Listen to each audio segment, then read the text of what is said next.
अग्निपथ की बात, युवाओं के साथ विश्वासघात, इसी विषय पे हम लोग बात कर रहे हैं। स्वाभाविक रूप से जब हम ये कह रहे हैं कि अग्निपथ योजना इस देश के युवाओं के साथ विश्वासघात है, तो इसके पीछे कारण है। कारण क्या है? सबसे पहला कारण ये है कि आप लोगों ने ये देखा होगा, सरकार घोषणा करके गायब हो गई।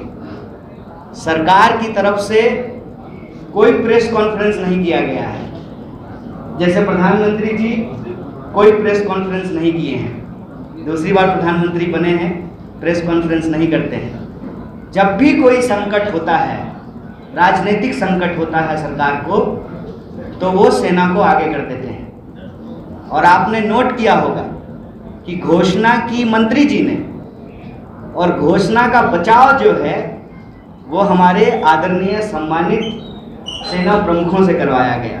आप लोगों ने इस बात को ध्यान दिया होगा।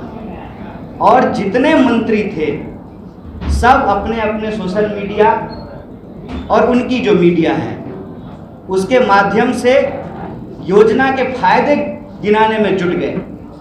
फायदे गिनाते गिनाते कुछ तो भाजपा के नेता ये भी फायदा गिना दिए कि आप अग्निवीर बन करके जब आएंगे तो आप कुशल ड्राइवर बन सकते हैं, कुशल नाई बन सकते हैं। एक तो भाजपा के बड़े नेता हैं, उन्होंने कहा कि हम तो भाजपा ऑफिस में आपको चौकीदार की नौकरी भी दे देंगे। ये सब चीज़ आप लोगों ने सुना होगा।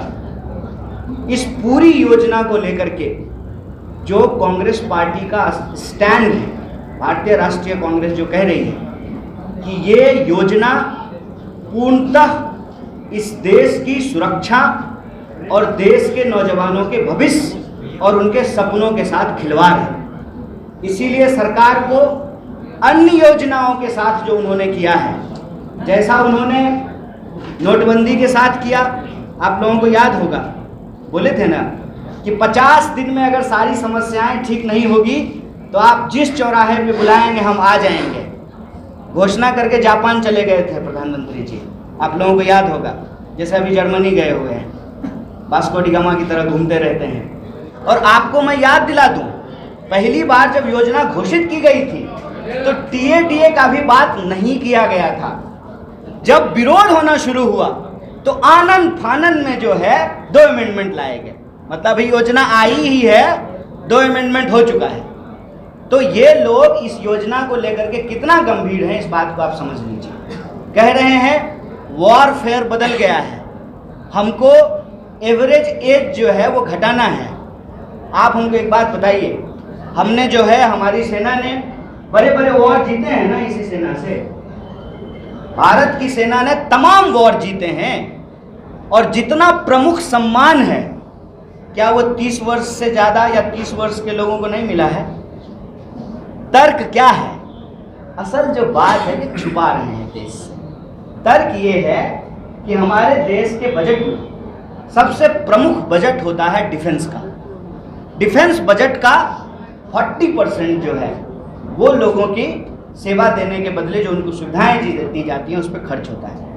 ये उसमें बजट कटौती करना चाहते हैं, लेकिन इस बात को ये ईमानदारी से बोल नहीं रहे। ये इस बात को बोल नहीं रहे हैं कि जैसे तमाम विभाग को या तो बेचे गए हैं या उसको कॉन्ट्रैक्ट पे किया गया है, उसी तरह से ये देश की सुरक्षा में भी ठेकेदारी लाना चाहते हैं कि भारतीय सेना के अंदर इस तरह से ठेकाकरण की शुरुआत करना ठीक नहीं है। यह देश की सुरक्षा के साथ खिलवाड़ है और देश के नौजवान जो संघर्षरत हैं उनके संघर्षों के साथ हम कंधे से कंधा मिलाकर खड़ा हैं। यही एक बात कहना चाहते हैं कि कोई भी आंदोलन अगर सत्य और अहिंसा के रास्ते पे चला है तो उसकी जीत हुई है। उसमें अगर किसी भी और चीज़ का इस्तेमाल होता है उससे आंदोलन बदनाम होता है। इसीलिए हम साथियों से आग्रह करेंगे कि आप लोग किसी भी अन्य प्रकार के माध्यमों का इस्तेमाल ना करें, सत्य और अहिंसा को अपना करके अपनी इस मांग को जरूर रखें। और इसी संदर्भ में बिहार की जो प्रदेश इकाई है भारतीय राष्ट्रीय कांग्रेस की, वो 243 विधानसभा में कल सत्याग्रह करेगी। 10 बजे के बाद से यह सत्याग्रह चलेगा। मैं तमाम अपने नौजवान साथियों से यह आग्रह करता हूं कि शांतिपूर्ण तरीके से इस सत्याग्रह में अपने न्याय के लिए आप शरीक होइए, शामिल होइए। हमारे जो सेना प्रमुख थे, जिनको चीफ डिफेंस स्टाफ बनाया गया, जिनकी दर्दनाक जो है मौत हुई, अभी तक सीडीएस का पोस्ट खाली है। वो क्या कहते थे? जनरल बिपिन रावत ने क्या कहा कि रिटायरमेंट एज को आर्मी में बढ़ाने की जरूरत है।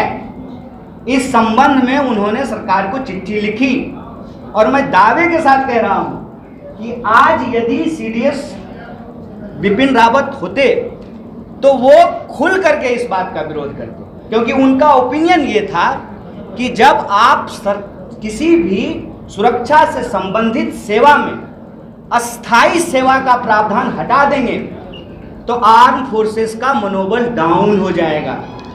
आप एक बात बताइए, अपने ऊपर रख करके मैं पत्रकार साथियों से पूछता हूं, आपके जो पुराने सीनियर साथी होंगे उनसे पूछिएगा, जब सेवा की अस्थाई गारंटी होती है तब मनोबल कितना ऊंचा होता है, और जब टर्मिनेट करने का तलवार आपके सर पे लटक रहा हो तो काम करने का क्या प्रेशर होता है। आप चाहते हैं कि सुधार हो, तो सुधार के पक्ष में तो कांग्रेस पार्टी भी रही है।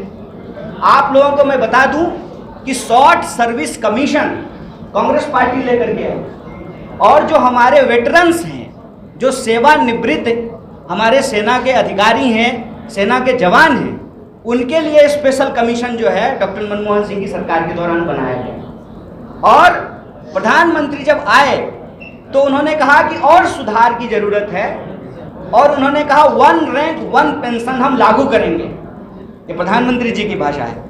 और 1 रैंक 1 पेंशन को समाप्त करके 9 रैंक 9 पेंशन कर दिए हैं। 9 rank 9 pension, only tension. Tension किसको?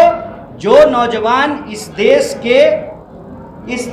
के लोगों को अपनी सेवा देना चाहते हैं, जो अपनी देशभक्ति की भावना को, इस देश के लिए सर्वोच्च बलिदान की भावना रखते हैं, उनके सपनों को कुचला जा रहा है, फायदा गिनाया जा रहा है। फायदा क्या है कि देखिए, आप भरी जवानी रिटायरमेंट हो जाएंगे।